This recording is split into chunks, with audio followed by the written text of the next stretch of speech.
Thank you very much for the warm introduction. I'm coming today from the west coast of North America on the Pacific Ocean, and I'd like to acknowledge the First Nations on whose land I'm privileged to work, live, and continually learn.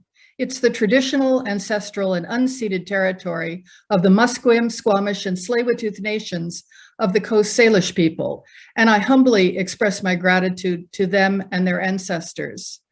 My talk today is entitled Discovering Resilience, From Patient Harm to Partnership, and thank you very much for attending.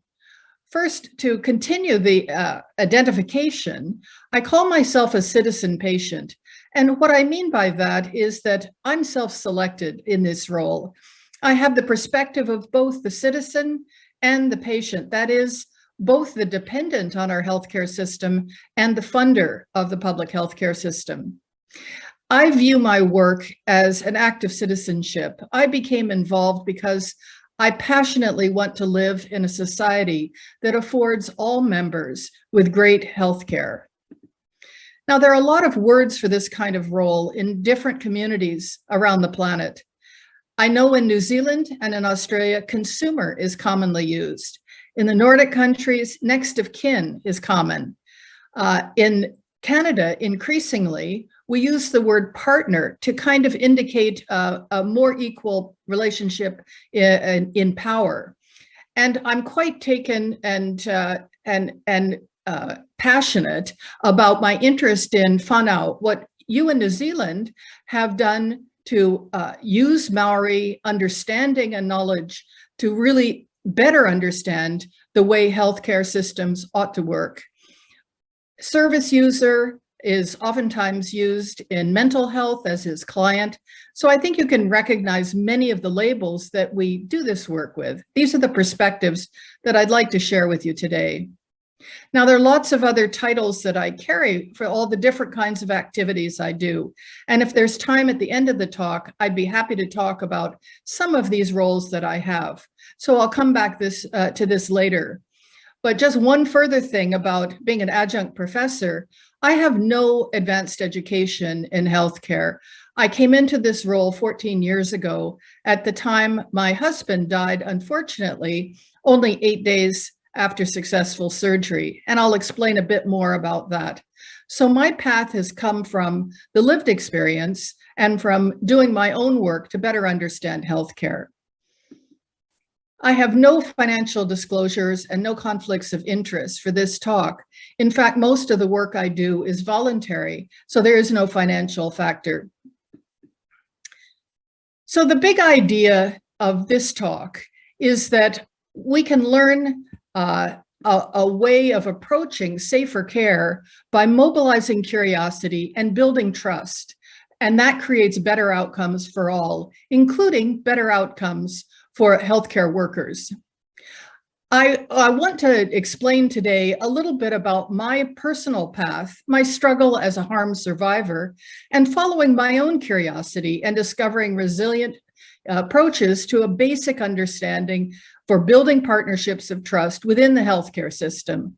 But there's also a parallel story about how a systems approach to patient safety is linked with partnerships that gain resilient capacity. So the takeaways that I offer today are the same takeaways that I spoke about last November, where some of you may have heard me. First, healthcare is a collaboration. It's not a service. You can't deliver healthcare. It's an activity. It's not a product. It's doing. And it's doing care. Healthcare is defined by relationships of trust. And finally, improving care must then mean improving relationships. So that's my orientation to what safer care and higher quality care are all about. In some ways, I'm thinking about my presentation today as being a warm-up act for my dear friend, Carl Horsley, who in 2 weeks will be giving you a presentation on resilience in the New Zealand setting. So I'd like to introduce you to my sweet husband, Nick Francis. He's on the left-hand side of this page, and on the right-hand side is a famous train wreck in Paris 120 years ago. So Nick died only 8 days after successful surgery on his leg, as I mentioned. He was found non-responsive at 4 o'clock in the morning by a lab technician who was vainly trying to draw blood once again. There was a single nurse on night shift who realized her patient was crashing, but she was following doctor's orders for blood work. Well, finding Nick expired devastated his bedside carers. When the day shift came on, the nurses were convulsed in tears, and I tried to console them.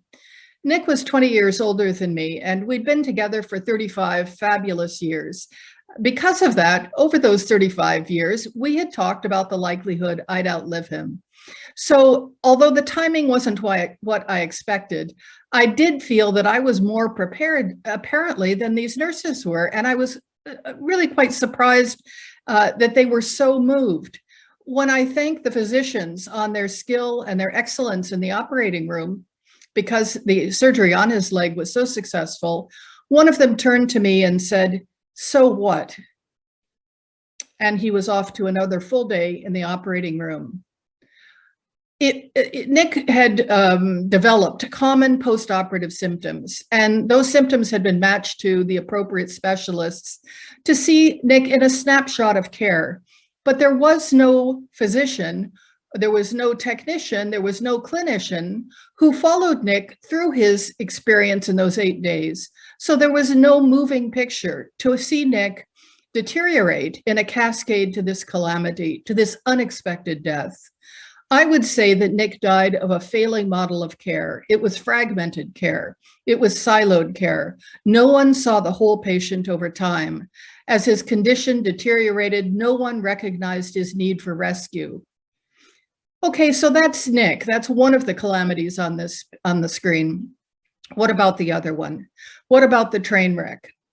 Well, in this case, the train was running behind schedule and the engineer increased the speed over the speed limit as he came into Paris. He was relying on the safety brake. Well, the brake failed and the locomotive crashed through the station, and the falling masonry as the locomotive fell down to the plaza out in front of Gare Montparnasse killed one person, a newspaper vendor who was down below the station. So in each of these pictures, one person died. Now, this is another picture of the locomotive wreck. And you can see that there are workmen trying to stabilize the engine. There are what looks like administrators and business people standing around taking stock of what's happened. There are policemen, and in the distance, there's some Paris firefighters. So I wonder that at the scene that they appreciated in this moment, how that's different from Nick's death. Unlike the train wreck, Nick's death did not attract attention. It was not named as an adverse event, although it was an unexpected death. Stuff happens. This was easily ignored. So there was no case review and no follow-up. In the case of the locomotive, there was an investigation. There was an inquiry and gaps were identified and fixed. Compensation was given to the vendors' children for their education. And in fact, that event changed practice. So in Nick's case, although the surgeon, who it was in fact the quality improvement lead in that region of the health authority, did not choose Nick's case for M&M rounds, for morbidity and mortality rounds, because nothing went wrong in the operating room. As the most responsible physician, he never read the autopsy report and in fact recorded the wrong cause of death on the discharge summary. He simply viewed this as the unfortunate consequence of risk. Well, this attitude, this lack of curiosity, really didn't meet my expectations. I was shocked. I was shocked at the way Nick's nurses had been abandoned. I was shocked at how traumatic the experience was for the physicians that morning. And I was shocked at the lack of any kind of follow-up, including follow-up for me. So I was kind of left on an empty stage. I found myself the only one to be asking questions. And this did not meet my mental model of what medicine was all about. The people I knew who had gone into medicine had prepared with extraordinary drive for excellence. They were the students who were in the lab till late at night getting straight A's. They were the ones who demonstrated such dedication to excellence. And now here I saw that this environment of medicine had lost that ambition to learn, that curiosity, and it seemed so cruel for the workers and for the clinicians. Well, I tried to put the pieces together. I tried to learn myself what had happened. I got a copy of the chart, I went through it, and it was not easy to understand. I got help from some of our friends who wanted to know why their friend Nick had died. And these were people who were in nursing and retired doctors. It still wasn't at all clear. The language that I encountered as I dug deeper into some of Nick's complications and some of the evidence that was in the chart, that the words didn't mean what I thought they meant. And I didn't see anything in the patient safety discussions that matched anything like what I had observed. In Nick's case, there was no error, there was no incident, there was no event, but there was rather a whole system of silos that had contributed. And many of the words had definitions that did not make sense to me. So here's an example, safety. I hunted for a definition of patient safety, and the best one I found that seemed to be regularly referenced was safety is the absence of harm. And I thought, how can you study the absence of something? This doesn't make sense to me. So I decided after about a year and a half, I was turning 60, and I thought, so how am I going to use the rest of my time? My life has been turned upside down with the death of my partner. Do I have the courage to see if I can do something? And I decided I would. One of the images that I saw often in healthcare as I investigated it and investigated the area of patient safety was this metaphor of the iceberg. And when I thought about patient safety from my experience, it seemed to me that this was really the way the iceberg works, that above the waterline, you can see patient safety. Patient safety is evident in the literature. It's evident in operations, in clinical practice. But the great unknown of patient harm lies below the surface. And I found almost nothing investigating, describing, trying to understand the experience of harm. The experience of harm to the patient and their family, and the experience of patient harm as it affects clinicians. So I thought, well, I guess this is the time I've got to decide. So I decided I would dive deep and I would explore this undescribed world. I needed to understand it for myself. I wanted to learn. So this is where I began to see something more than what I was reading about in the literature. It seemed to me when a terrible event happens, that terrible tragedy has the very high likelihood, if not the certainty, to fracture trust. And if that fractured trust is not attended to, it may become shattered. The focus of attention is on the drama of the explosion, the drama of the medical catastrophe, but the shattered trust is overlooked. And that shattered trust is compounded and deepened if it's ignored. That applies to the trust that the workers have in their dedication to better care, as well as the trust that patients and family survivors have had in the environment in which they seek care. I came up with this couplet that seemed to say a great deal about the way I was learning about patient safety. Patient safety is a system experience, but patient harm is a patient experience. And if you want to know about harm, you've got to ask the patient. It seemed that patient harm was all about complexity. And there was nothing about my experience that was in the literature, even about complexity science, that reflected that patient harm. When I thought about the patient safety analysis, I didn't understand the models of healthcare that they talked about. It seemed to me that this two-legged stool is a pretty good metaphor for what they described. There was the healthcare system as one leg and health professionals as another leg. And I thought, well, this is just not stable. This is not able to withstand the unexpected disruptions that you see in the definitions of systems resilience. This model and other system models that I read about seem to be brittle by design. I wondered, where's the patient? That the patient experience is the only way you can understand that full environment of safety, risk, and hazard. So bringing and cobbling in that patient experience to that two-legged stool to make a far more stable environment seemed to be logical. I thought that, well, the metaphor of the stool looks simple and that it is about complexity, but then actually the three-legged stool is about independent strength. It's about support to others. It's about the complex force flows in that three-legged stool. And it really does provide for a greater capacity to stay upright if it's shaken. So to try to explain what that additional perspective from the patient side means is that here is this typical environment. We see so much safety literature situated in the hospital. Is it safe? Well, let's see, from a patient perspective to a lay person, this is a place of mystery. This is a place where the language is not mine, it's your language. You take away my identity when I arrive. I lose my clothes, I lose my name, I lose my relationships, I lose my homeland, my geographic situation, my relationships. My care plan may make no sense to me.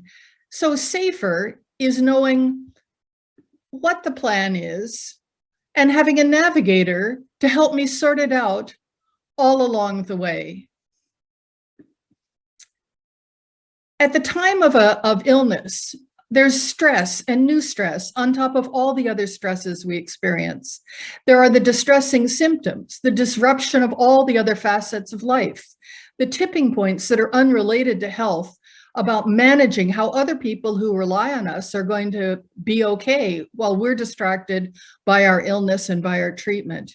And we know in COVID times, it really well illustrates the interconnected stress that we're all expected to tolerate. So joining up and feeling like you're a partner in care relieves stress, if not actually resolving the challenges. So I would say safer is knowing I belong, I'm accompanied. Everyone needs to be at the table. We need clear communications, and that includes those in the patient's network of support. I love the concept of whānau. It seems to me this is a really core idea of the connections being integrated into care. So safer is having a common language and continuous ways to maintain understanding. So very often in healthcare, for patients, there's always something new, and things are changing faster than we wish. It's hard to tolerate the confusion alone, and it's vital to have that translator and that guide.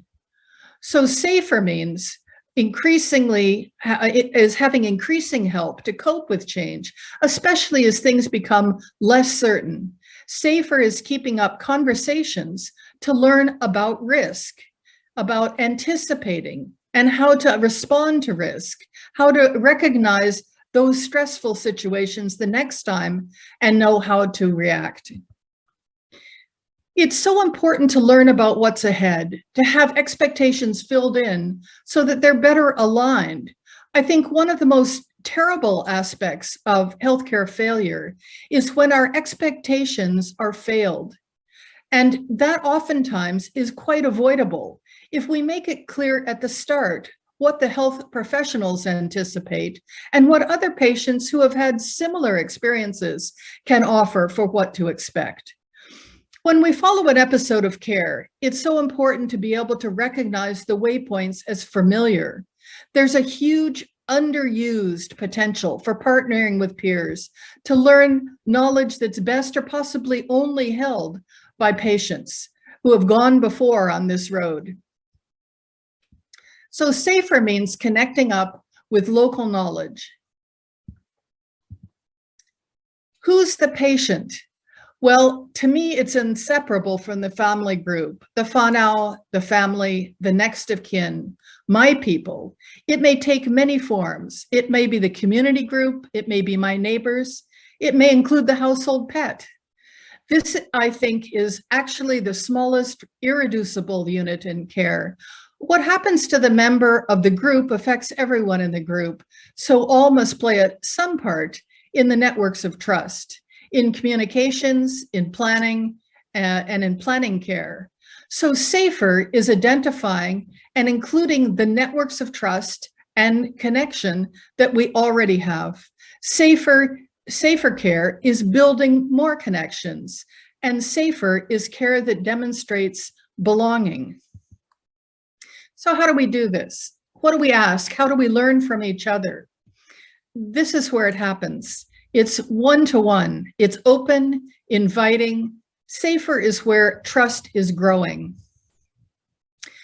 I used this slide back in November, and I think it captures a great deal. It's derived from some work I did with 2 junior doctors in the United Kingdom. And we were looking at how to provide medical students who are very junior, their first experiences in a clinical environment. What can they do to learn about their patients' interests? And one thing we identified was a question that was open-ended that would not be onerous for the patient to answer. And it's a question that can be asked at any point in care. What can I do to improve your care today? This was the way the first question was framed. And it really gets at what are the patient needs? And it's very often that junior caregiver can assist the patient in that moment. They can solve the immediate problem. I can't reach the water flask. I need to get to the bathroom. Or it can be more complicated. When can I see my doctor next? And then the student can go find the answer. So it is about problem solving as well. The next question we developed was, what's the best you think you can be? And an open question like this, an open question being a question that does not have a yes or no answer, but instead the beginning of a conversation.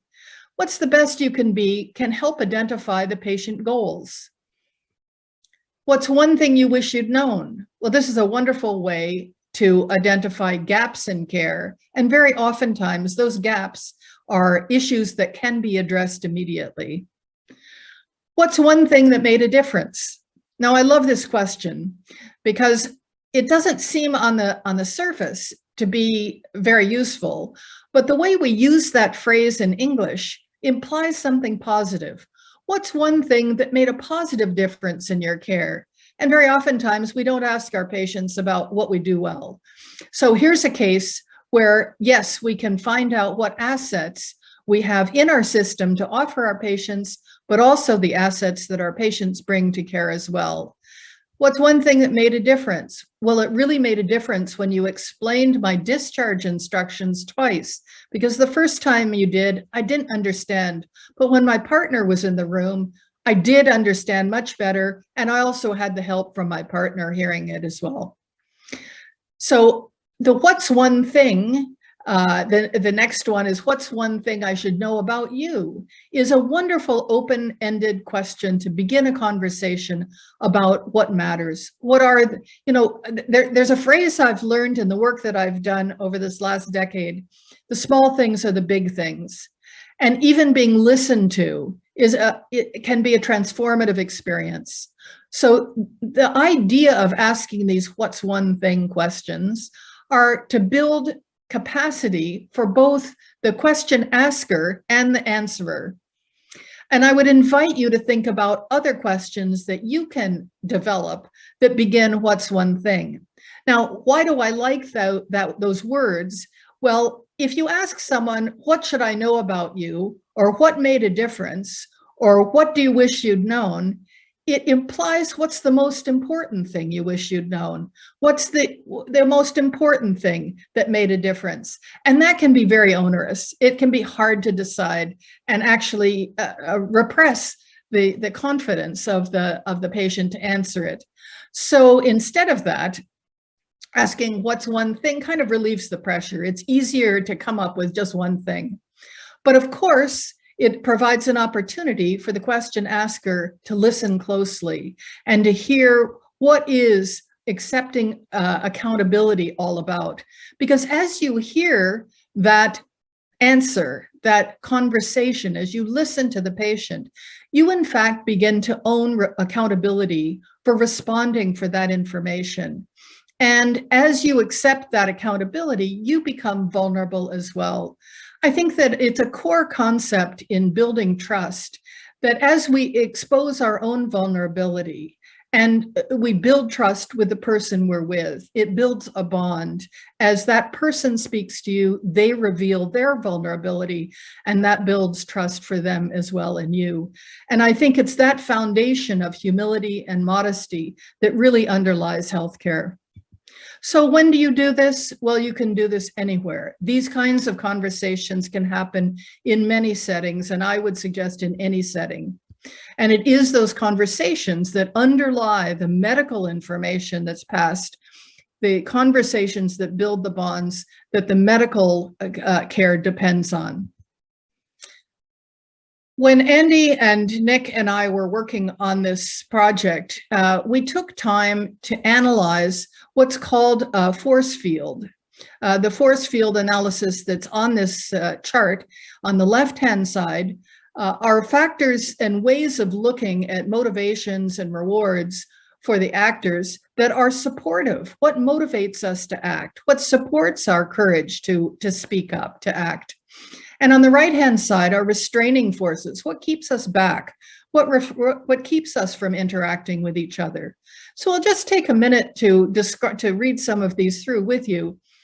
For the driving forces, you can see how asking for a patient and family member to ask a question really validates who they are. Who I am matters. As I answer the question that I've been asked, someone's listening to me.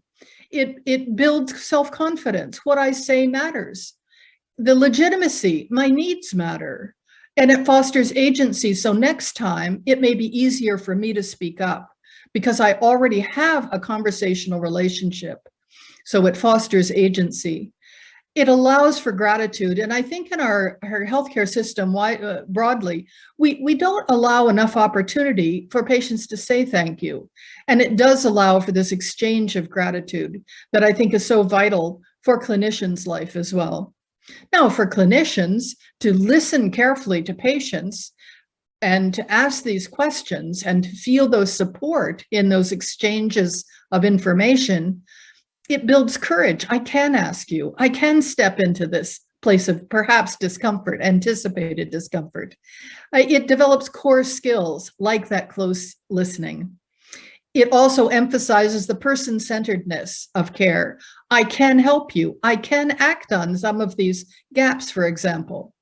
It awards agency for the clinicians who may feel that it's such a complicated system and they have such a little contribution. They can improve care very specifically for this patient at this time. And of course, it supports quality and safety work because they can recognize poor care after these conversations in a light that's meaningful for patients. As for the restraining forces, you can see how those things that keep patients and family members from having this kind of conversation are such things as the lack of confidence. Who should I talk to? I don't know who is willing to speak to me. The rapid interactions, it can be so confusing. I don't know what's happening in my care. I don't know what's next. I don't know what just happened. There's also the traditional self-censorship. Doctors know best. And of course, I don't want to be labeled as a problem patient or a problem family member. Now, for clinicians, very oftentimes the clinician will feel, well, this is unfamiliar. I wasn't trained to do this. Of course, the pressure of time. I've got a packed shift. I don't have time to do this. Of course, it takes only moments to be able to develop these kinds of relationships. The hierarchy, I'm too junior to engage in conversations with a patient about their care. Or the disempowerment, it's not my job. That's not what I do.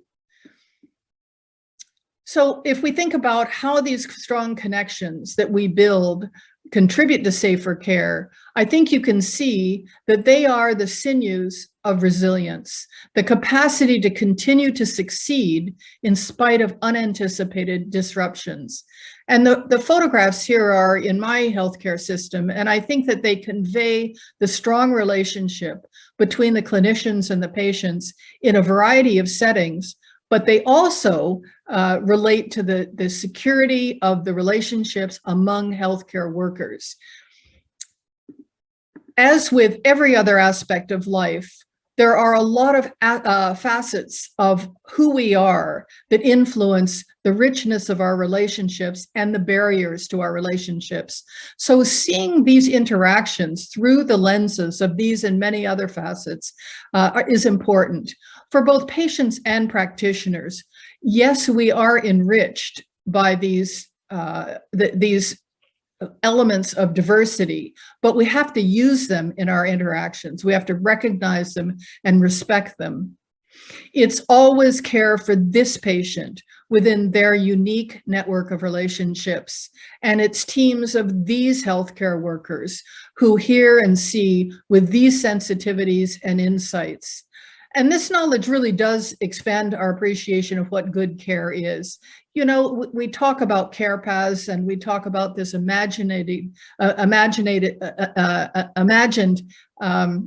model of person-centered care, but as we say person-centered care, it is incredibly diverse and incredibly different for each person. And that is something to celebrate. This knowledge really brings about new forms of creativity and innovation. We just have to be open to it. In my work over my lifetime in community organizing, I learned this motto of strength and diversity. And I think that that really is what we are doing. We are doing a form of community organizing. This picture is one of my favorites depicting what healthcare is all about. So we can see the dark clouds up in the sky, that's risk. And we can see the brighter light at the horizon that we're heading for on these two tracks that seem to head off forever into the distance. And that's the reward that we share as the practitioner and the patient. And then out over on the right-hand side is a little bit of a stormy area, and it's kind of unknowable. It's hard to tell if that's a downpour or just sprinkles and if it's going to cross our path or not. So when we think about this environment in which healthcare takes place, we can pose the question, who leads the healthcare team? And the answer to me is obvious. The patient always leads, but we travel together. We identify with the risks, we identify together with the rewards, and we identify together the unknowables. But we do travel in ways that are intertwined with each other, and we are affected by the experiences of the other. This is what those networks look like. Building trust in the care team, building trust between patients and clinicians, building trust between families and the public. Front-loading trust, I think, can help everyone through the unexpected. So a question arises in my mind and yours probably of how do we motivate and sustain this commitment? There's some work that was done now almost 15 years ago by Daniel Pink, an American writer, in a book called Drive.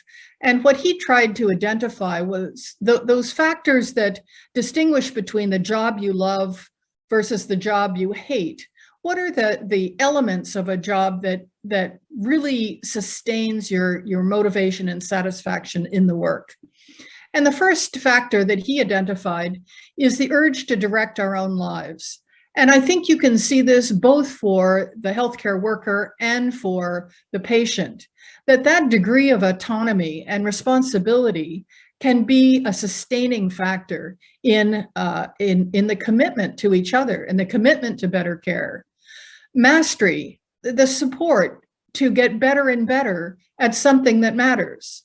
So supporting patients to learn more about their condition, learn more about how to provide themselves with better care, and how to interact with other people who have similar experiences and knowledge to share. This mastery, if it's supported for clinicians and healthcare workers as well, can be a factor to be committed to the relationships that we've talked about. And finally, purpose, the yearning to serve something bigger than ourselves.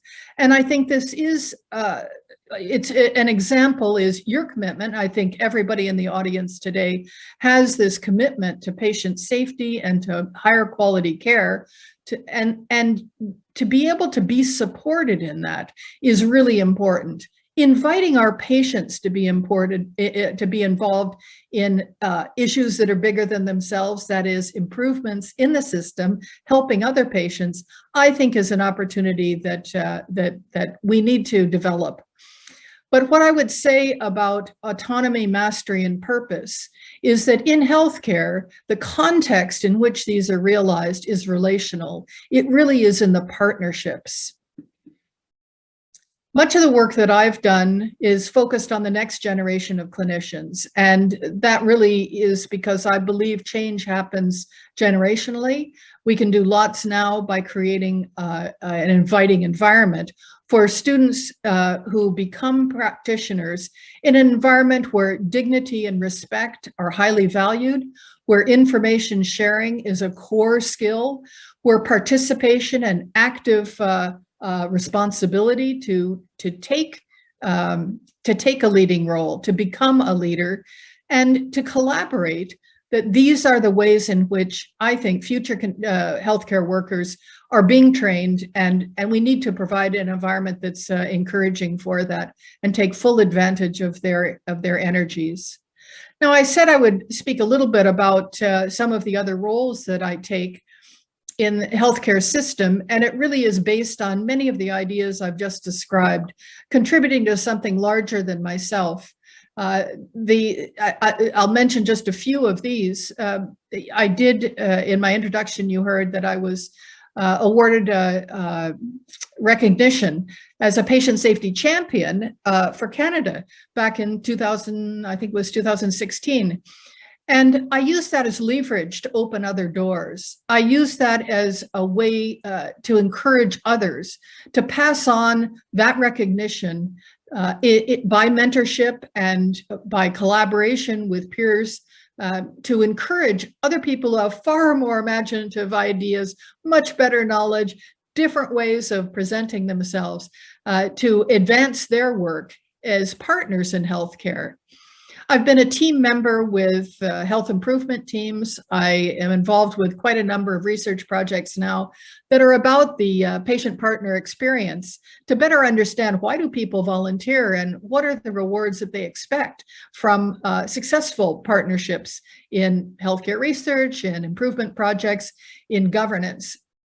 One of the pieces of work that I very much enjoy is writing interview questions for admission to the medical school in British Columbia. The University of British Columbia has the largest doctor training program in the country, and it's such a privilege to be able to be involved as a member of the public, as a patient, in who are tomorrow's doctors, who are the people who get a chance to train. And I love public speaking, and it's, as I say, it has been just a great privilege to be with you.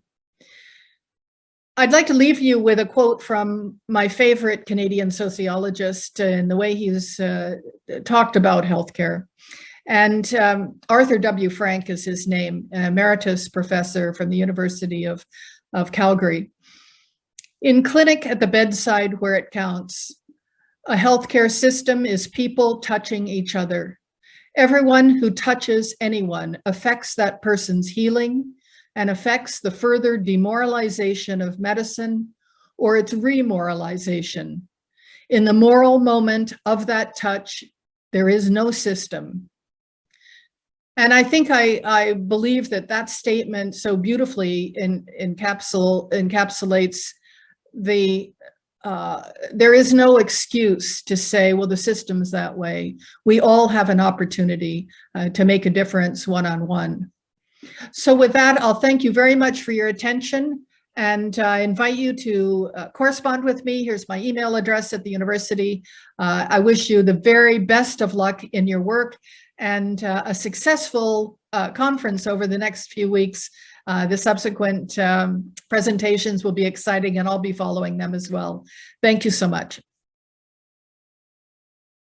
Okay, so today we're going to talk a little bit about the health reform program as it pertains to the consumer whānau work, so particularly focusing on the code of expectations and that idea of sort of turning the tap up. So first of all, I'm just going to cover a little bit about He Hoa Te Aki, the Partners in Care program, and the consumer voice work. And then we're going to look at the code of expectations. So what is the purpose of this code? How is it being developed? And what are the potential implications for you? So you'll notice on the title slide, I talked about turning the tap up. Well, we believe that consumers, family, whānau, and carers are the most untapped resource in the health system. And we've been saying that for some years, and we continue to believe it. So, you know, on one hand, we believe, yes, the tap is turned on, and that now I think people increasingly recognise the value of involving consumers and whānau in the design and delivery of services. But, you know, there's a real opportunity as well to turn that tap up and really get it going. So a little bit about He Hoa Te Aki Partners in Care program. So it's been a strategic work program of the Commission since September 2012. And the goal over time, it has evolved, but it has not changed. And that is really to foster and promote partnership and shared leadership. And that's between consumers and whānau and health and disability service providers, or in maybe the new speak, health providers. But of course, that doesn't mean that health providers are not providing services for people with disabilities, and that's not a factor as well. Absolutely it is. So the aim, of course, has been founded on evidence that involving people and whānau in true partnership at all levels leads to overall improvements in the quality and safety of the system. And what we're talking about when we're talking about all levels, we mean at the level of direct care, at the policy level, and at the governance level. So for it to be truly successful, it needs to be at all these levels. So there are three components of work that the Commission are working on in relation to the Health Review Work Programme. The first is a structure for a National Consumer Health Forum, which could be the topic of a completely different talk. A Centre of Excellence for Consumer whānau Engagement, again, that could be a topic in itself. But what we're going to focus on is a national set of expectations for how all health entities engage consumers and whānau. This slide is really just to show the timeline for this work and to see how it fits in with the other pieces of work. So if you have a look on your screen there, you'll see that we're in the period now of October to May, really, where we're developing a range of partnerships with the interim entities. We're thinking about the series of forums or fora that we are producing. We're expanding the Centre of Excellence function, and we're in the consultation, or towards the end of the consultation phase, on the Code of Expectations. And of course, the legislation will be passed towards the end of the government financial year. And then from July 1st, the new settings will be in place. Of course, that doesn't mean that everything magically changes on July 1st, but certainly the structure starts from that time. So, okay, the Code of Expectations for Consumer whānau Engagement. It's important to note it will apply to health entities. And what do we mean by health entities? We mean entities such as Health New Zealand and the Māori Health Authority. But also, interestingly, although we're developing the code, we also will abide by the code as the Health Quality and Safety Commission. Of course, there are implications for care as well, in services that are commissioned from health entities to those services when it comes to the code. So the developmental draft, it's principles based. It was deliberately done that way for widespread consultation. And as we receive the feedback, it will focus more on some of the practical application of the code so people can really see themselves in it. That's both the clinical community and the consumer community as such. So the actions centre on involving consumer and whānau at all levels. I think it's important to note that the developmental draft was not developed in isolation. It was developed with a team, and that includes Te Kāhui Mahi Ngātahi, our consumer advisory group. This is just to show you who is currently on that group, and also that we've expanded recently that group in recognition of the expanding role of the Commission in consumer whānau engagement.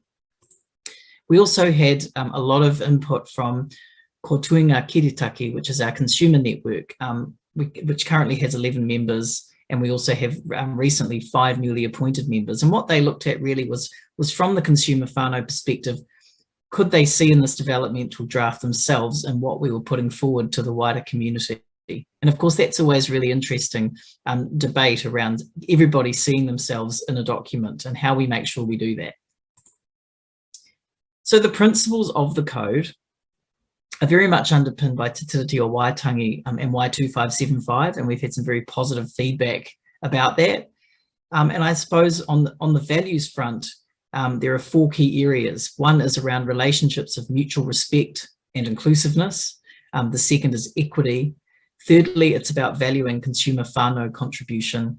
And finally, and underpinning, of course, commitment to quality, safety, and crucially, cultural safety. So you can see from these statements very much a principles-based approach to the draft, which is in development. And each of these, there is an explanation for each of these in the code documentation itself. Something else to note, and probably particularly of interest for those of you watching this, is the second point on this slide, that health entities must act in accordance with the Code of Consumer Participation. At the moment in the Pai Order Bill, it is referred to as a Code of Participation, and there are various discussions and debates over what the final wording will be. But whatever the final wording is, this is talking about the Code of Engagement that we are developing. Also above, you also see there an expanded role for the Health Quality and Safety Commission. I guess the Commission has been fulfilling this role for some time, and in a way this is just formalising that role. But it does lead to some questions when you see that health entities must act in accordance with this code. What does that really mean? So what we've been hearing overall is that there is support for this code and its intent, and it's about reinforcing and connecting voices, not replacing existing networks and communities or indeed codes. A very important point in the consultation process so far is that we want to complement existing legislation and not confuse. So particularly around the Code of Health and Disability Services Consumer Rights, which is administered by the Office of the Health and Disability Commissioner. That pertains to direct care, and of course there's a well-established process for that. So anything that we put out there, we want to make sure that it's not in any way confusing the public on that front. Feedback we've been hearing is people need to see themselves in this work that we've been doing. There needs to be multiple avenues for feedback. There can be an emphasis on the importance of co-design. It's already in the document, but it needs to be emphasised. And also just underscoring that, the importance of Te Tiriti o Waitangi in this code development. So thinking about you, what does this code potentially mean for you? Well, and some of those questions we can answer, and some of them we're still working through ourselves. So socialising consumer and whānau engagement in your organisation, which happens in many places already, will just become even more important. And I guess this idea of involvement at all levels, when we talk about the direct care, the policy and the governance level, is actually showing that that's happening in a meaningful way. Seeing consumer engagement in action when services are commissioned, and also thinking about how this can be sustained in your organisation. So whether that's as a result of services being commissioned or whether that's a result of initiatives, of local initiatives, it applies. The code applies in both of those cases. So I guess the more thorny questions that we're giving consideration to right now are, what teeth will this code have? You noted in the previous slide, it talks about people acting in accordance with this code. So we want to understand better what that means and how it will integrate with the other frameworks that are in development, and we will provide advice on that. Secondly, how might it apply system-wide, service-wide, or in terms of one-to-one relationships? That's an important consideration as well. And I think finally, how will we know we have succeeded? So putting a code in place in and of itself doesn't necessarily change behaviour. So how will we know, and how can we measure that we've succeeded? I'm just putting up one example here. There are many ways that we're thinking about how this can be measured. So I just want to emphasize this is one metric for doing so. But thinking about the consumer engagement quality and safety marker, currently all 20 DHBs have participated in this. And what this is a self-assessment of how DHBs think that they're going overall when it comes to engagement on a scale of 1 to 4, with definitions of what each of those phases is, and with examples uploaded. Now, importantly, this is not just the service deciding what number the service will give itself. It's also done in collaboration with the community. When it's done well, that's how it's done. And so this is not really, as with a lot of the data that Commission collects, it's not for judgment, it certainly is for quality improvement. So in some ways, the number itself is less important. What's more important is that there is a discussion taking place about consumer engagement activities and how they might or might not have an impact on the quality and safety of services. So you can see here on this slide as well, just an example where Counties Manukau have shown what they've scored for engagement, responsiveness and experience. And we would consider this a very good submission. And they've also given the examples there, the quick narrative of what the examples are. And if you were to click to the right, you'd be able to see the full example. And above, you can see where they score in relation to the other DHBs. I think a note of caution on this is also linked to the adult inpatient experience survey and the primary care survey. And we know that representativeness by ethnicity for Māori and Pacific, and in some of the previous runs for Asian, has been lower. And so therefore we can't solely rely on these types of data as well, which was to my point about this being one metric and one example, but this is a starting point for us to think about how we measure the code and how we measure its effectiveness. So thank you very much for listening to this one aspect of the consumer voice work being undertaken by the Health Quality and Safety Commission. And if you have any questions, always feel free to get in touch. Thank you.